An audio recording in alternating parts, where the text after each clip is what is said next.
A lot of this isn't going to make sense to you, and I'm sorry about that. I'm just going to start at the beginning, with the house.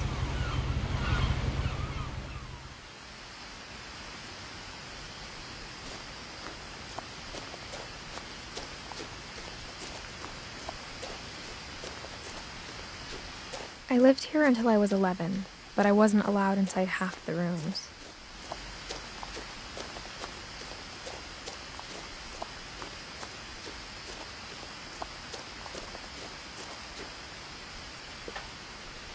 Inside the mailbox were bills from 7 years ago, marked urgent, open immediately.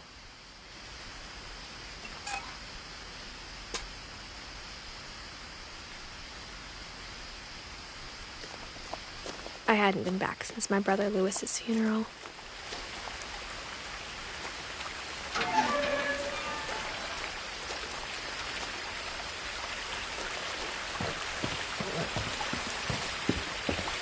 In her will, my mother left me a key, but didn't tell me what it unlocked. Maybe she thought I'd know, or she thought that the mystery would be enough to bring me back.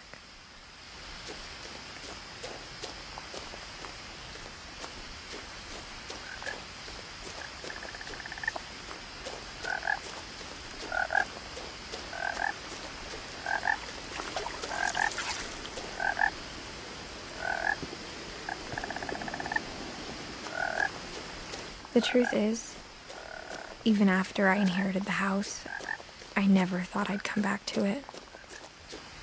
But now I had questions about my family that only the house knew the answers to.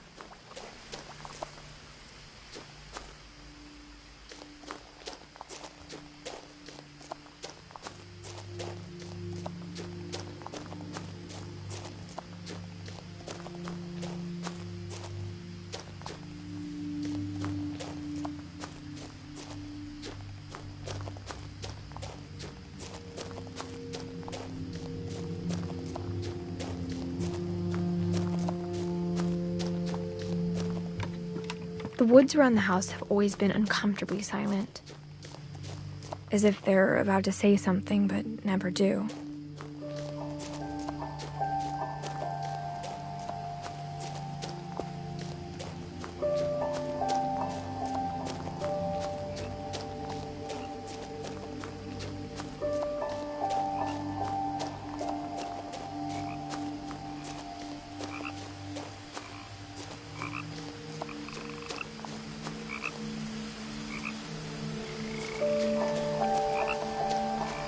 The house was exactly like I remembered it, the way I'd been dreaming about it.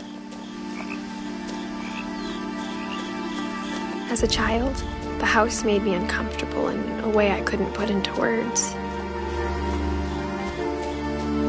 Now, as a 17-year-old, I knew exactly what those words were. I was afraid of the house.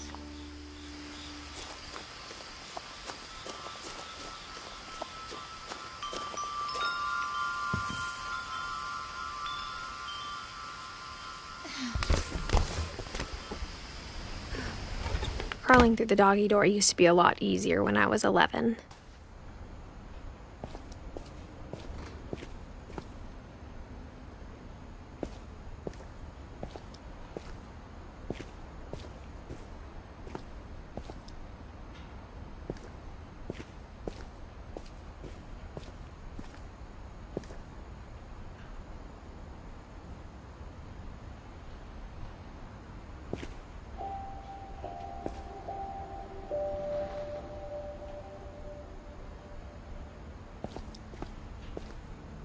For the first time in years,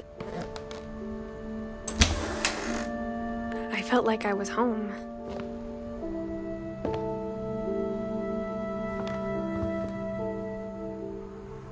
But instead of a family, there were just memories of one.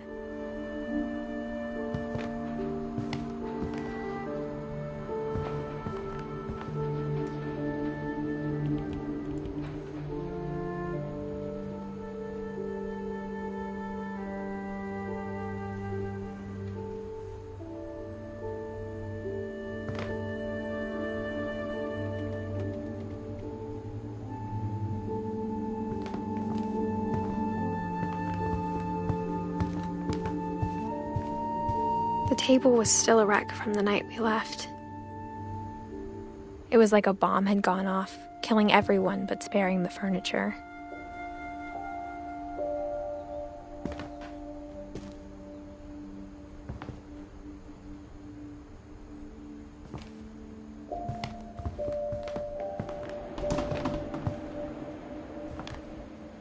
My mom was the only one of us who could imagine Great-Grandma Edie living in a nursing home.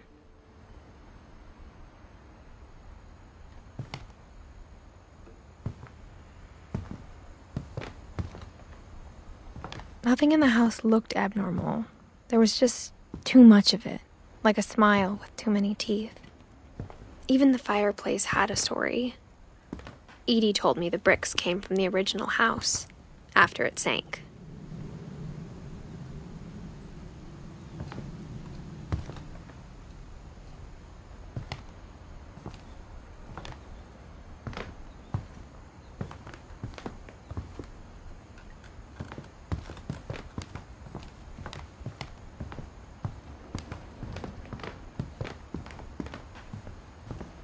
Mom always told me to stay out of the basement, so I wasn't too surprised when the key didn't fit.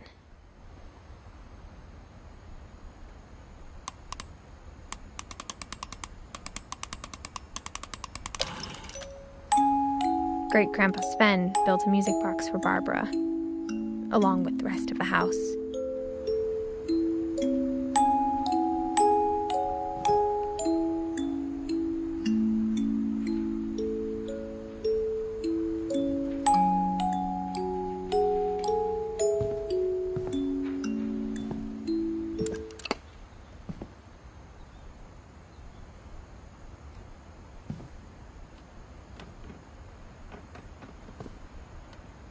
After Milton disappeared, Mom sealed up all the bedrooms.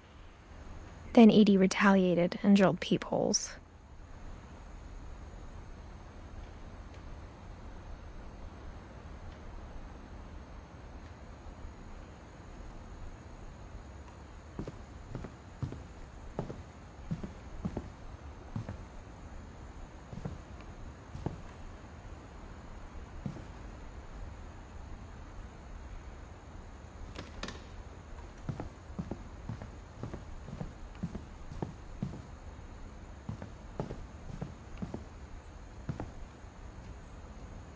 Whenever people ask me about my family, the first thing they always want to know about is Barbara.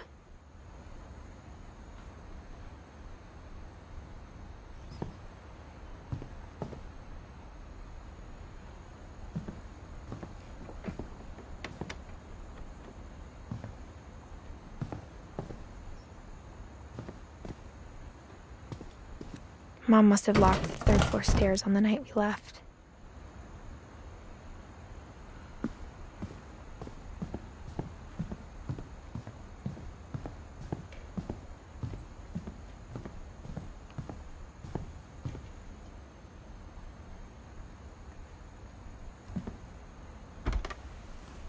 As a kid, I just assumed every house had peepholes and sealed rooms you weren't allowed inside of.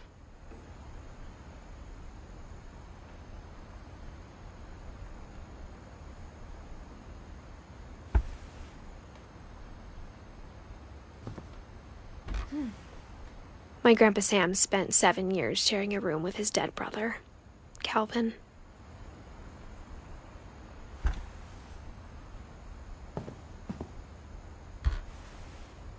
The last time I was in Edith Sr.'s room, I was 10 and she was painting my portrait.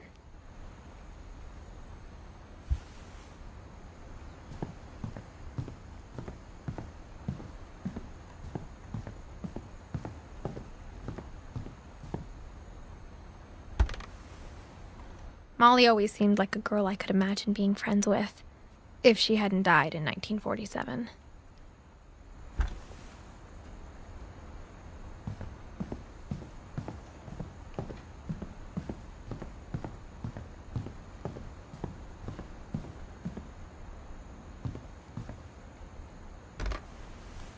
Barbara was a child star for 2 years, until America grew out of it.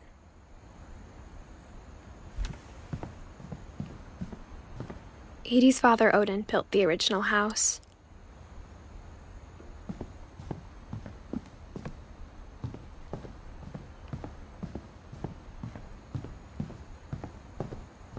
I spent a lot of time playing in Great Uncle Walter's room. I think my mom sometimes regretted not sealing it up.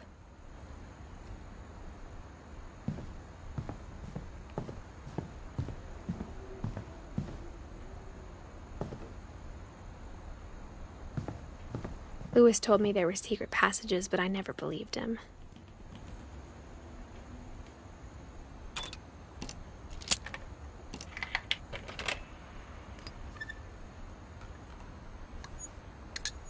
Turns out, my mom was really good at keeping secrets. Now it was time to find out what my mom had been afraid of.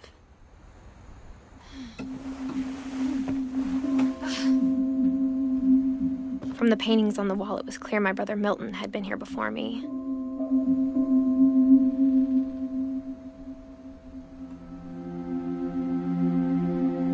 Reading this, maybe it sounds like I had a plan, but I had no idea what was behind that door.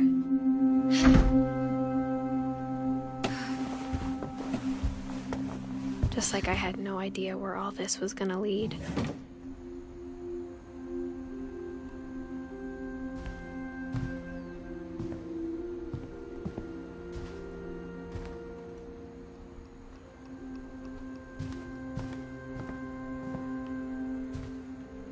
I grew up looking at Molly's room through the peephole. Molly's gerbil had a tiny bedroom with its own even tinier gerbil cage.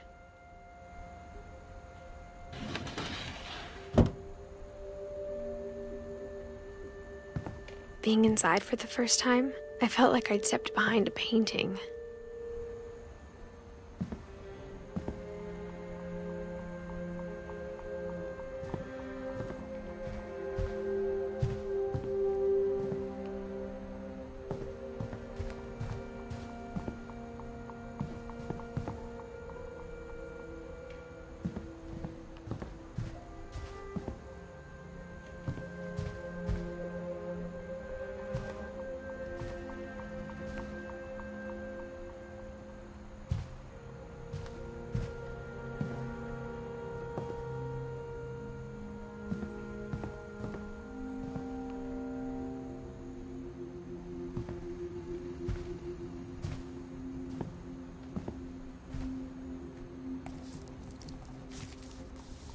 December 13th, 1947.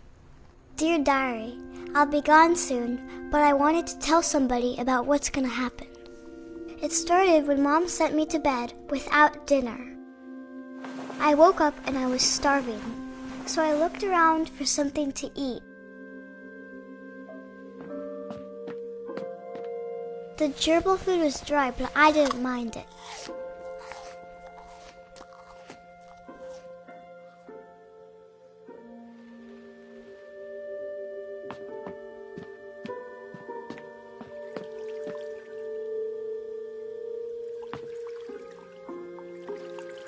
I thought about eating Christopher, but I held back.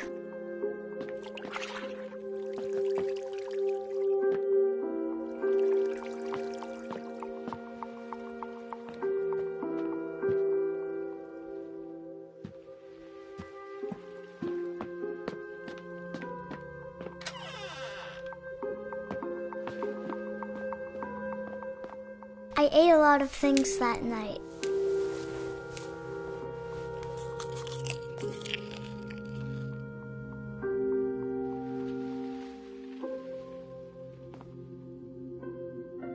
I kept eating and eating.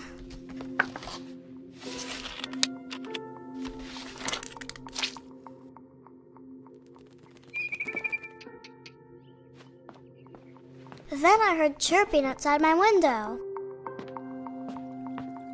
It was a barn swallow going back to her nest. I reached out for her.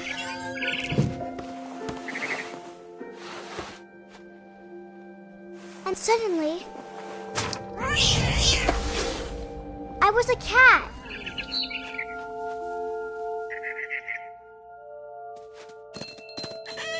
I tried to be quiet, but the bird was really scared.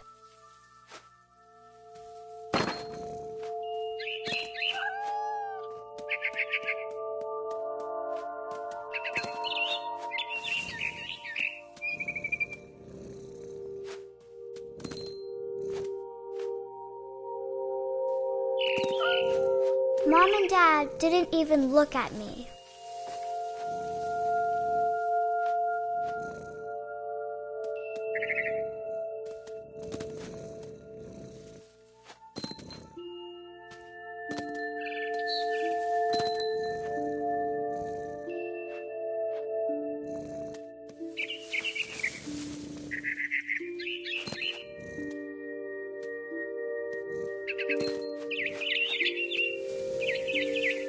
I jumped and I almost got her.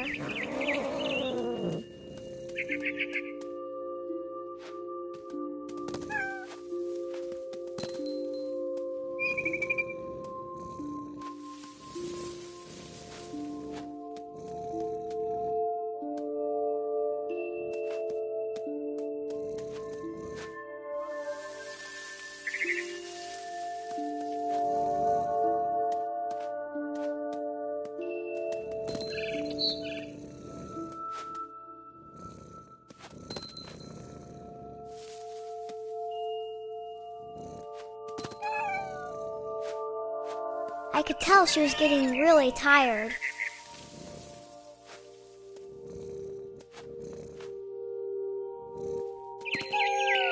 Now I was up in the big tree.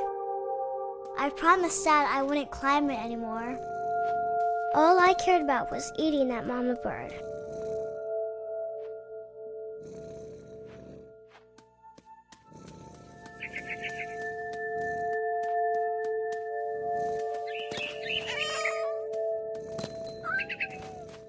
I gobbled her up. And suddenly, I was an owl. First, all I heard was the wind. Then I heard little teeth nibbling in the grass.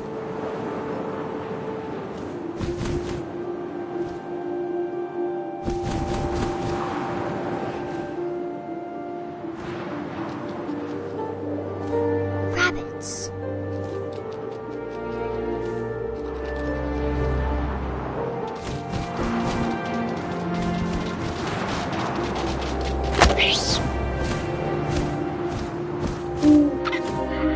His face looking up and seeing mine through my talons. I swallowed him up, and I didn't chew one bit. Then I flew off to find something bigger.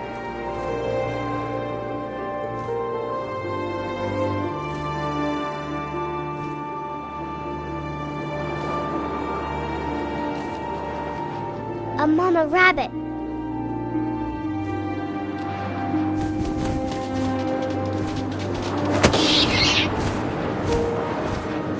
She was almost too big to carry. I started choking, but I couldn't stop eating.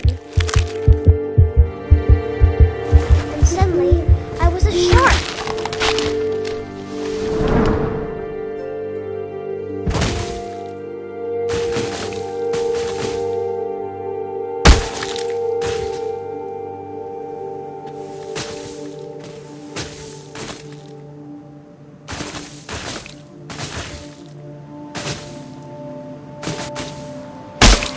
I rolled off a cliff and into the ocean. Now, I was hungrier than ever.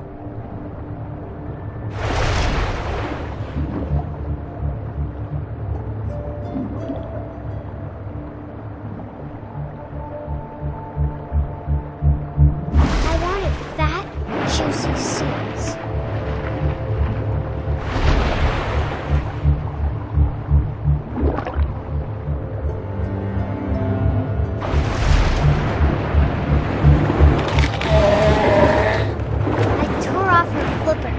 Tasted really good.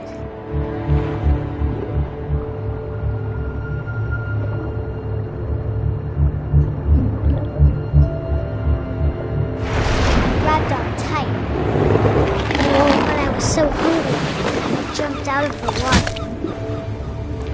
opened my eyes, everything had changed.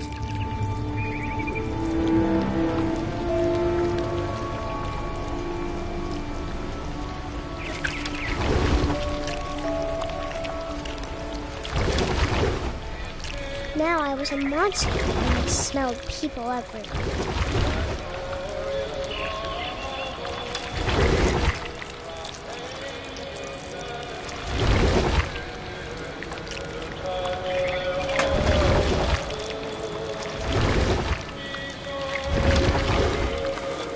I was big, but I moved real quiet.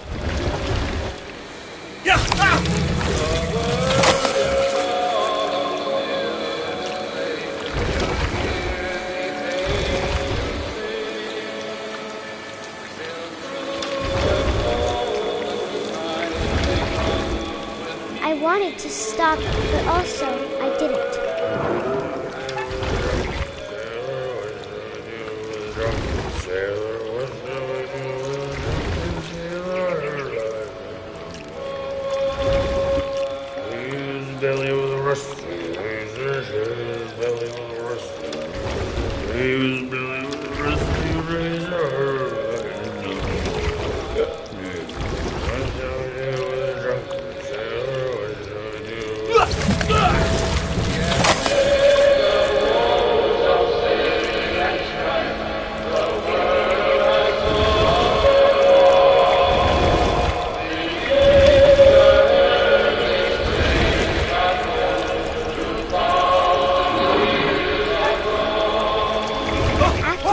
Passenger, I was still hungry. And across the water, I smelled something new. Something I had to have, so I swam towards it.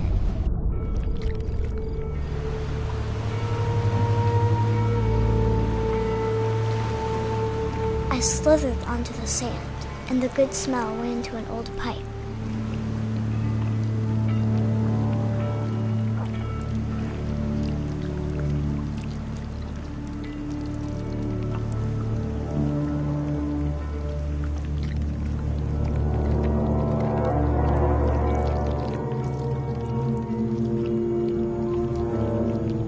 I got closer and closer.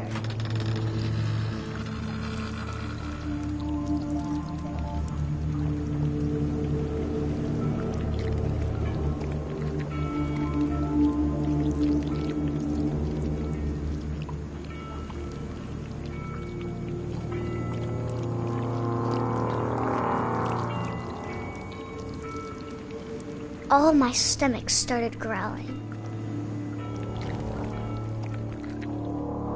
And suddenly, I was me again. I held my breath for a long time, but I couldn't hear anything. I think it's waiting for me to fall asleep. But it's not going to wait much longer. It needs to feed, and we both know I will be delicious.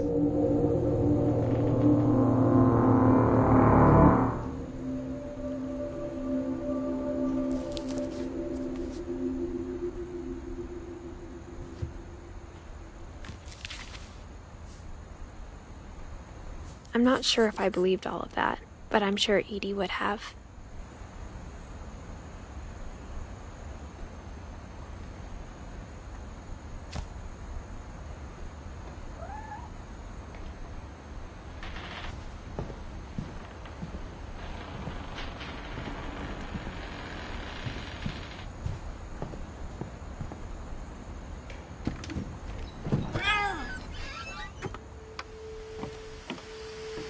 This will be obvious later, but my mom never told me any of these stories.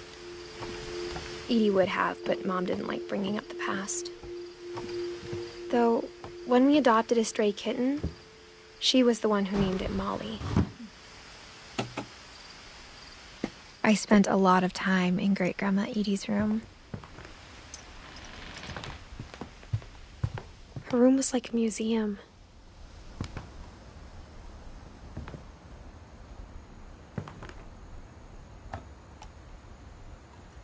For 500 years, the Finches have been famous throughout Norway for their fortune and misfortune.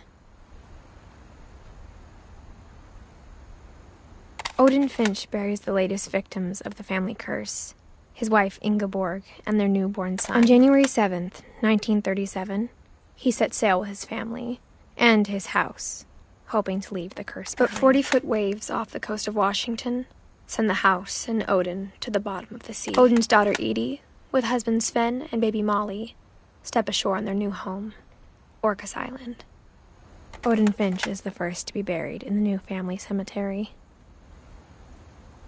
His daughter Edie is already dreaming of a new Finch house.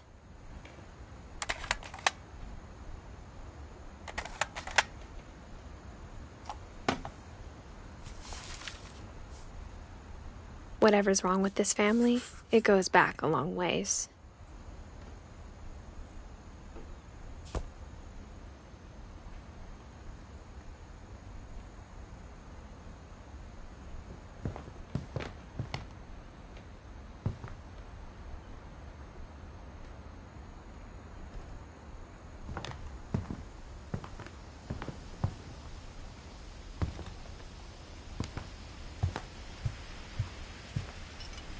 Edie gave a big interview about a mole man living under the Finch house.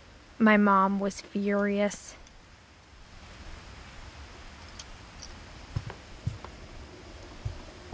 Edie knit me a new pair of gloves every year, just in time to replace the old ones.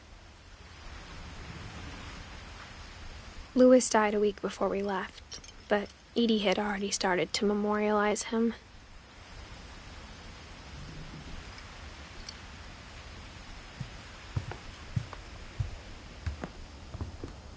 When Edie told people Sven was killed by a dragon, she could also have said he was building a dragon-shaped slide that collapsed. She could have, but she didn't.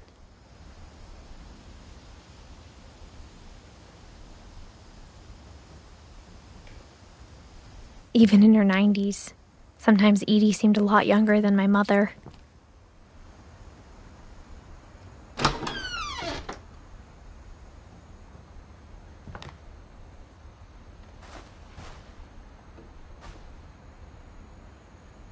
The only trace Grandpa Sam's first wife, Kay, left on the house was the pink bathroom. It was a pretty big trace.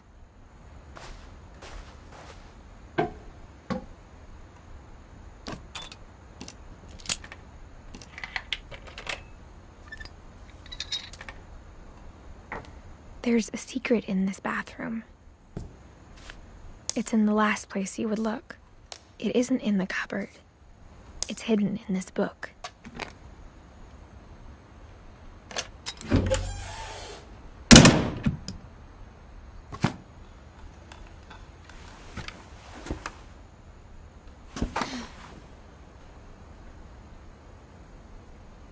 Sven gave Sam an old camera he'd refurbished.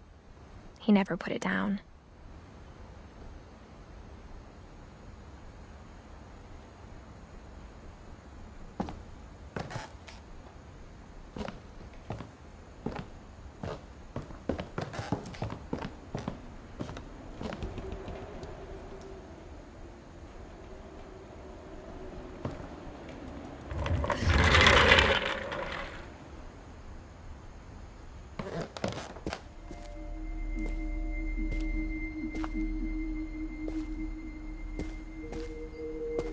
I knew Grandpa Sam had a twin, and that he never talked about him.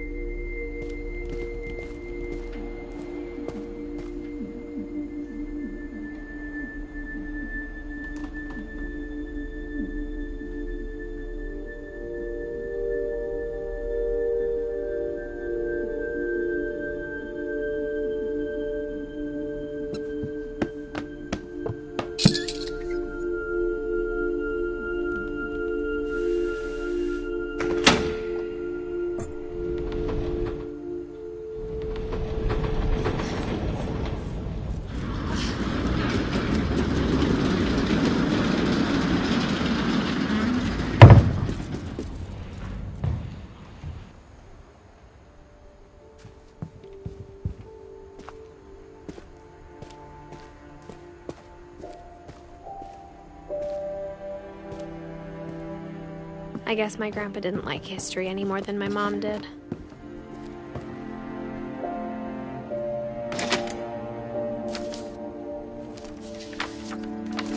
How I Want to Remember My Brother by Sam Finch.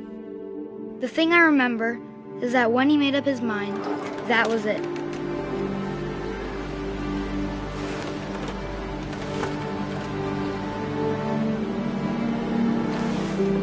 My brother said he'd die before he ate another mushroom, and he did.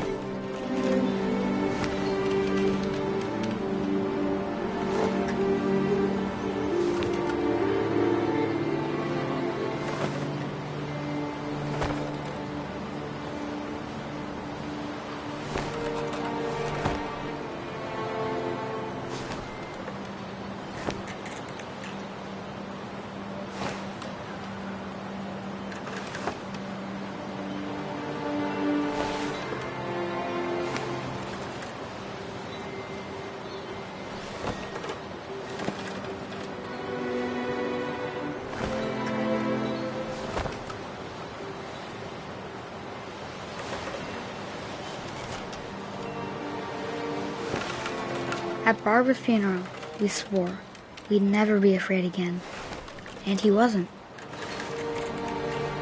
I think Calvin always wanted to fly.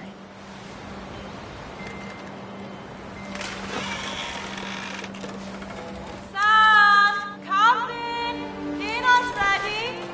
Coming! But that day, he finally made up his mind to do it.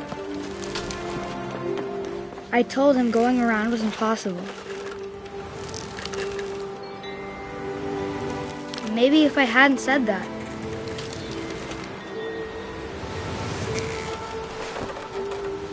Calvin! I'm not gonna tell you again! maybe if the wind hadn't picked up, then maybe he'd still be here. But I doubt it. I think he'd already made up his mind. That's what I want to remember about my brother.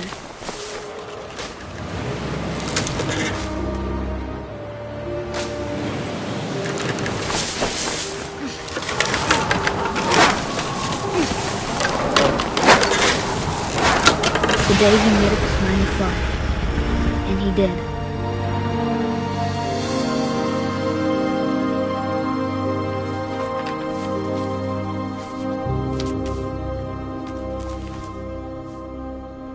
Calvin's story felt strangely familiar. When I was younger, I remember trying to do the exact same thing.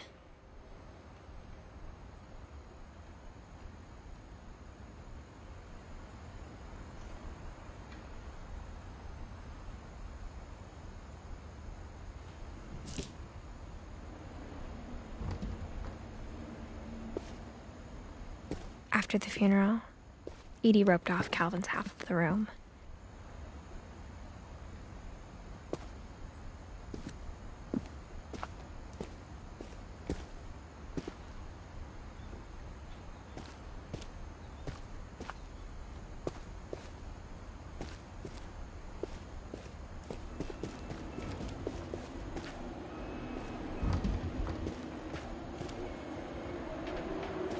Mom said Grandpa Sam enlisted at 18 and never set foot in the room again.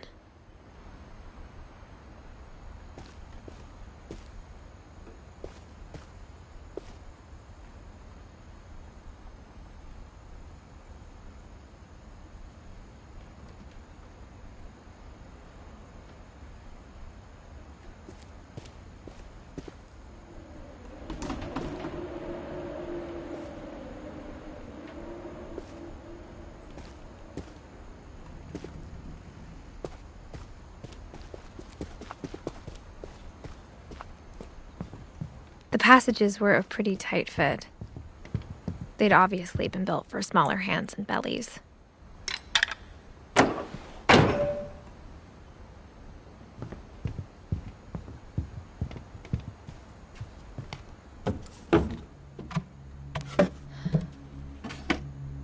Growing up, I always thought of Barbara as a child star. I never thought about how hard it must have been for her afterwards.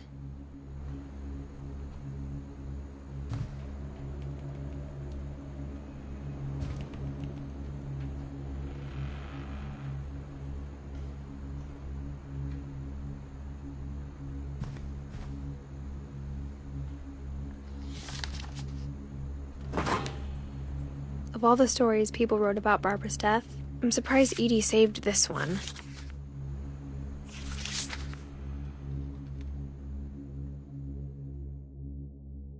Old Jack here with another ghastly tale inspired by America's most unfortunate family. I'm calling it The Surprise Ending of Barbara Finch. As a child star, Barbara was famous for her scream. Now at 16, she was all washed up. A has-been. But in a lucky break, she'd been asked to perform her signature scream at a local convention for monster movie fans. It was just the boost her career needed. Unfortunately, her scream hadn't aged well. Getting better. I think you just need the right motivation. Her biggest fan and current boyfriend, Rick, about to demonstrate when... Now that was a great scream. It was Barbara's father, Sven. He'd slipped into a table saw and had to be rushed to the emergency room. So Barbara got stuck babysitting her youngest brother, Walter. Her convention comeback was cancelled. Okay, I'm hearing frustration, but I'm not hearing terror. What if I tried... A gang of hoodlums in Halloween masks have been terrorizing Orcas Island tonight. Police are urging residents to... That came from the basement. You're right! Also, I loved your delivery on that. Why is your basement door locked? Because my dad likes making puzzles and secret passages. There's a key hidden in the music box. The secret is to keep winding and winding until finally the key pops out. Thanks, babe. I'll be back in a sec. 20 minutes later, Rick hadn't returned. So Barbara went to look for him, right on cue. She reached for the music box. And as she wound the key, she listened for Rick, but the house was silent.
Leader is the infamous Hookman killer, Dr. Carl Hamill, who impaled and then ate his family 10 years ago tonight.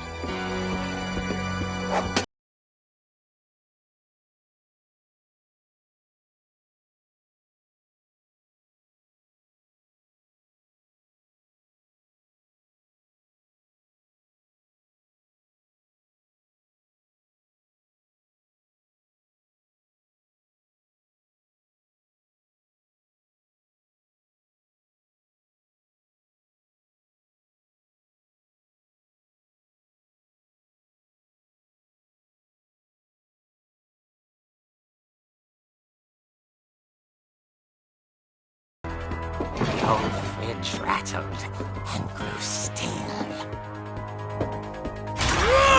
Oh dear!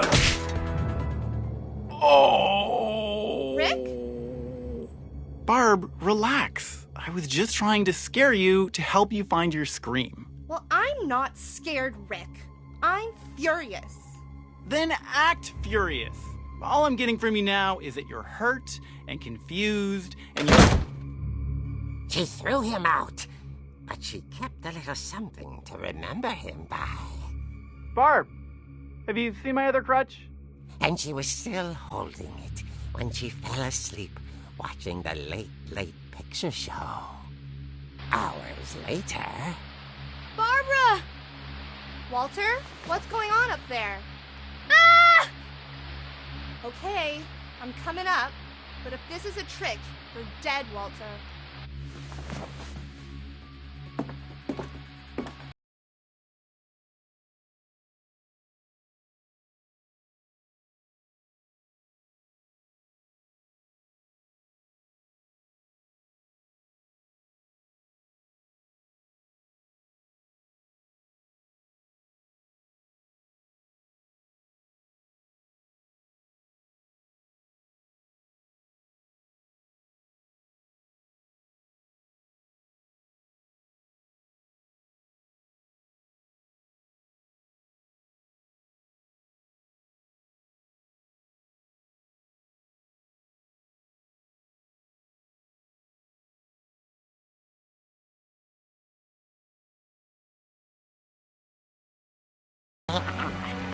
Orcas Island police describe the man as 6 feet tall, with a steel hook for a hand.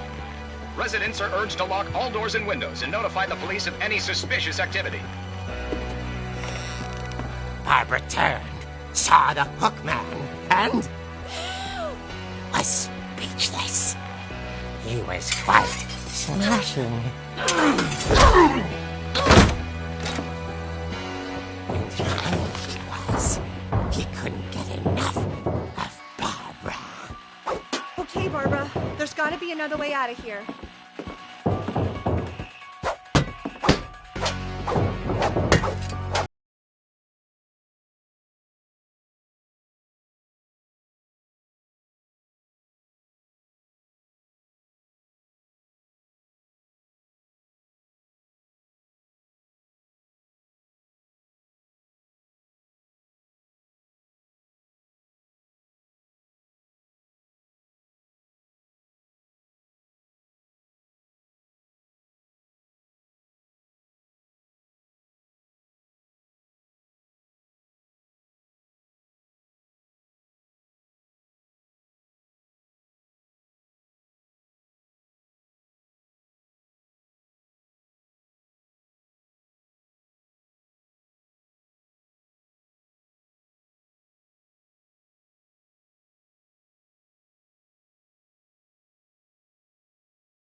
Door.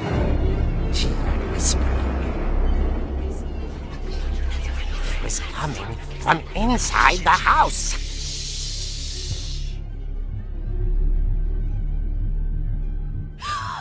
Oh dear.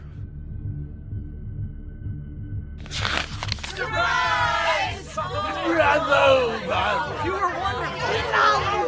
monsters had come to surprise her. For Barbara, it was a dream come true. Then she saw what kind of monsters they were, and she realized what was about to happen. She was going to be famous. And with her final breath, Barbara Finch gave the performance of her life.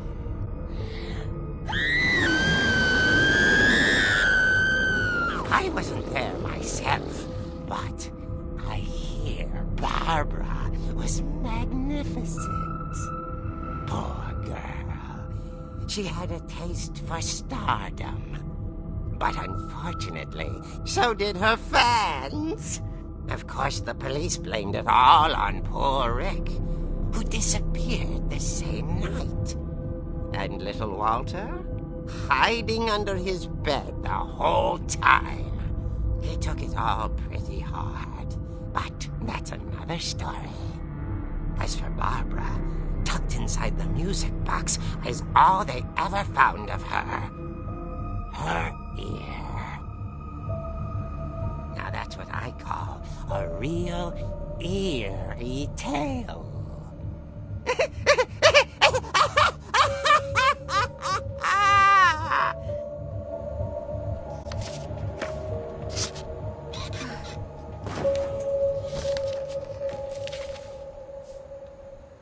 Edie told me all Barbara wanted was to be remembered, as absurd as that comic was. Maybe what Edie saw was a happy ending.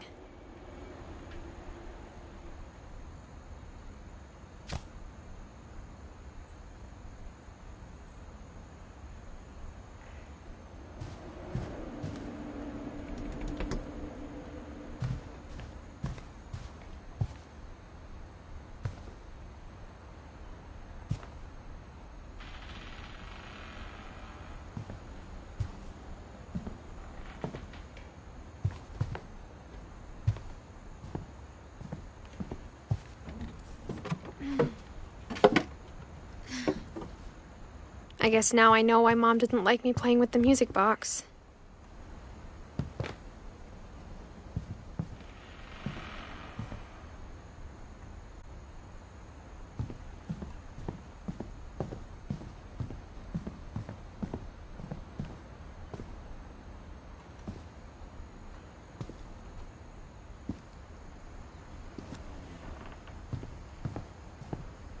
A lot of things got left behind in the whirlwind of that last night.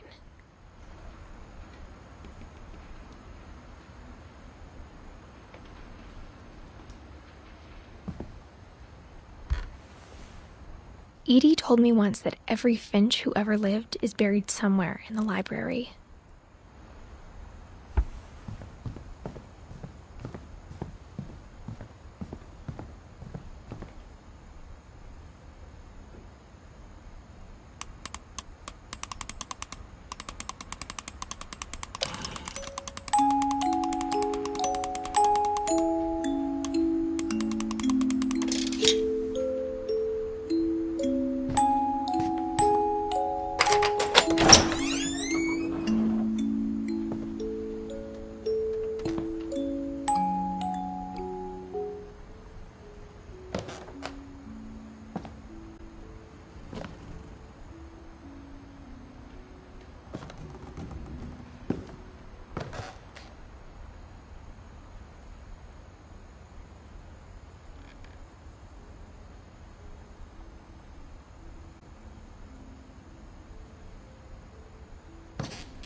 Mom said the basement was off limits, unless I wanted another tetanus shot.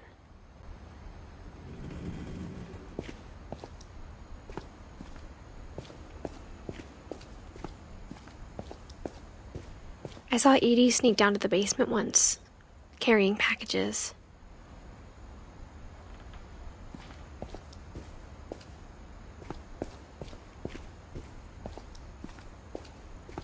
I thought maybe she was hiding presents. It turned out she was hiding a lot more than that.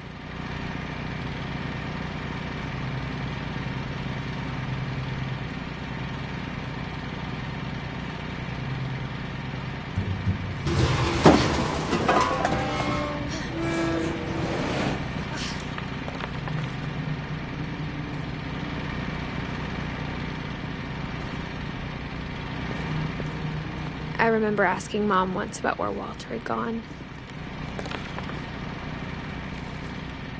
She said after Barbara died, he got as far away as he could. If there's a pattern in all these stories, I I think it's that none of us has gotten very far.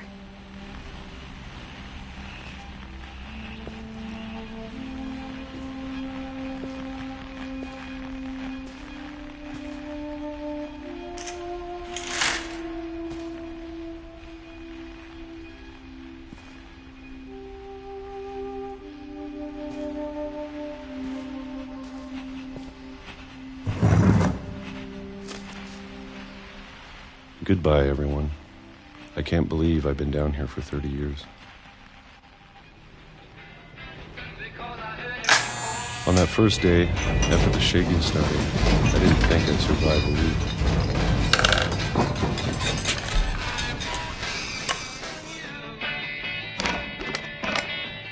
But after a few days, I settled into a routine. That's what kept me sane.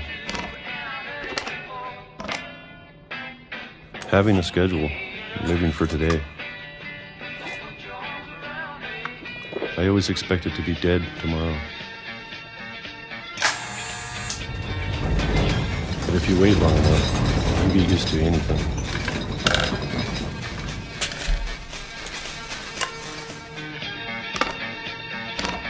Even a monster on the other side of the door starts to feel normal.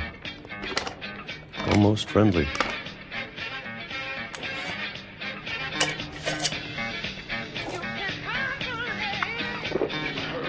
And then one day, everything just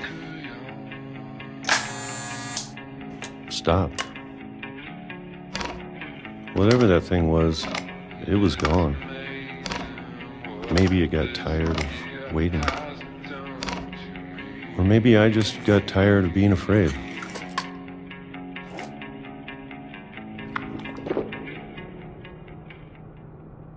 It's been a week now, the longest in 30 years. I'm done waiting. I have to leave while I still can.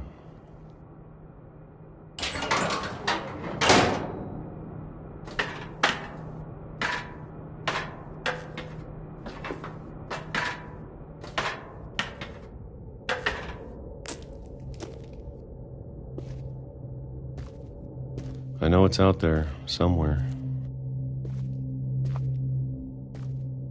Whatever killed Barbara.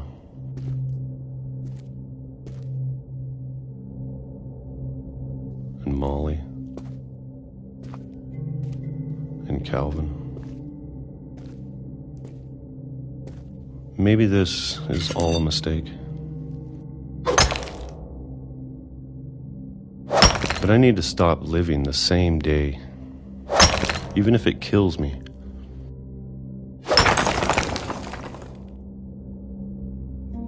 Whatever's out there, I want you to know I'm ready for it. I'm going to appreciate all of it, especially the food. I don't mind if I only have a year left, or a month, or a single week. I'd be happy with one more day. I can already imagine the sun on my face.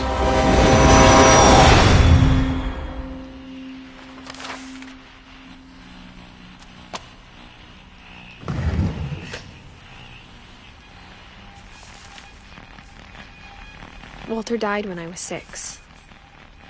I can't believe my mom never told me he was down here.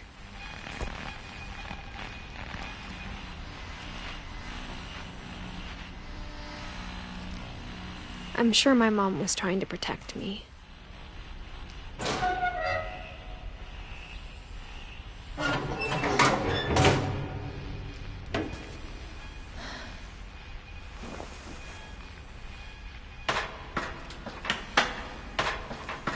Maybe she was afraid I'd end up like Walter.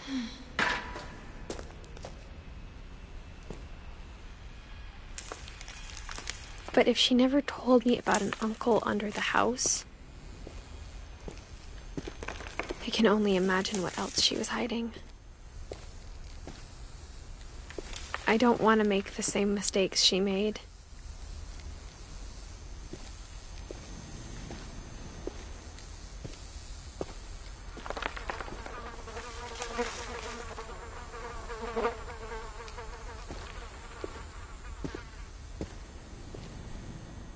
trying to bury something that's still alive. Now that there's only one of us left, or maybe two, I thought it was time I heard the stories for myself and found out what happened to everyone else. But now I'm worried the stories themselves might be the problem. Maybe we believed so much in a family curse, we made it real.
I don't know if I should even be writing this.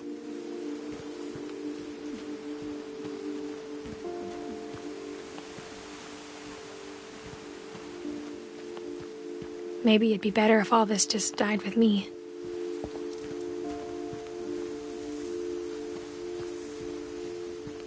But I thought you should know about your family.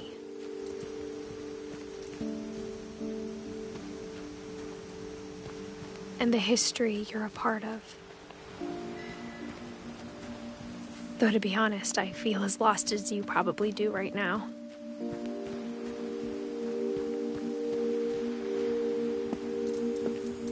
I think the people in these stories believed them, for what that's worth.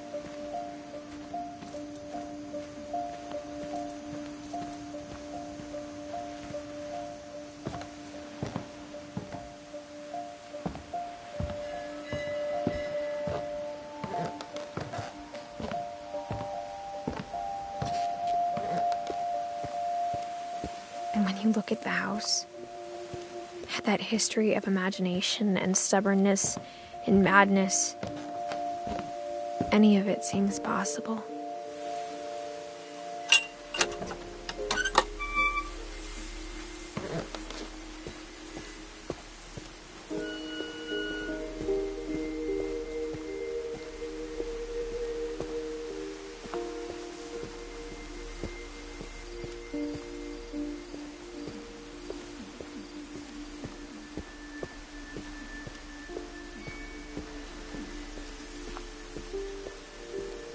I think we've been surrounded by death for so long, we've just gotten used to it.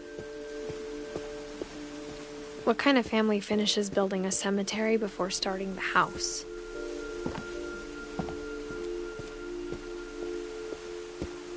It's embarrassing for me to admit this, but the pet cemetery made me more uncomfortable than the human one. 3 of the gerbils are mine, and too had been my fault.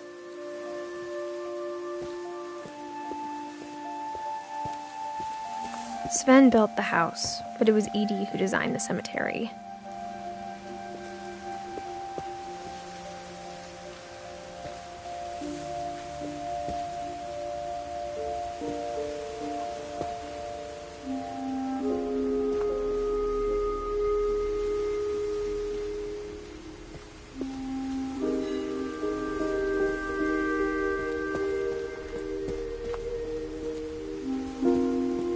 I'm sure Odin's monument had been Edie's idea. My mom was always trying to move on, but for Edie, the past never went away. She could see it poking out of the water at low tide.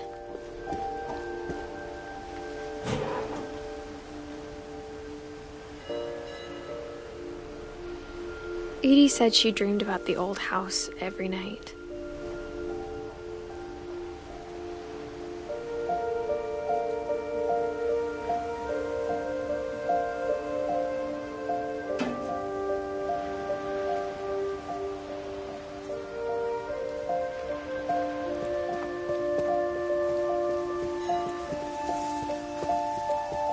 Edie's side was always easier for me to understand.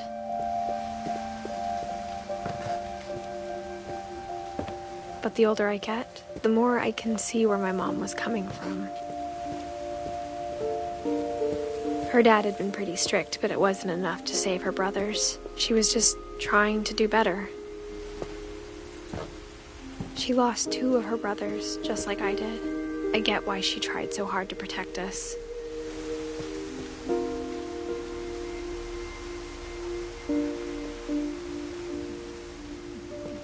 We never found Milton's body, so my mom insisted we were putting up a monument, not a tombstone.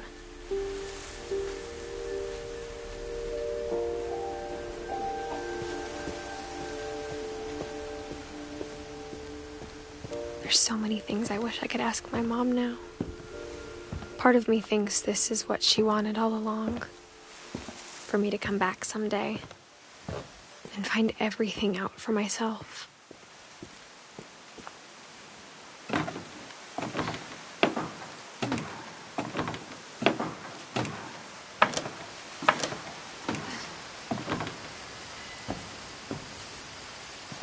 But looking back on it now,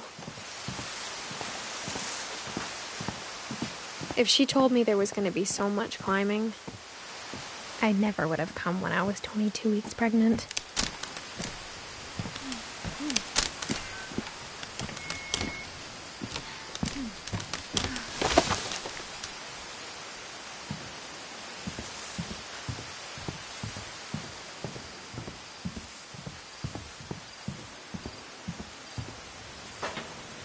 I never met Grandpa Sam, but I think he and my mom had a lot in common.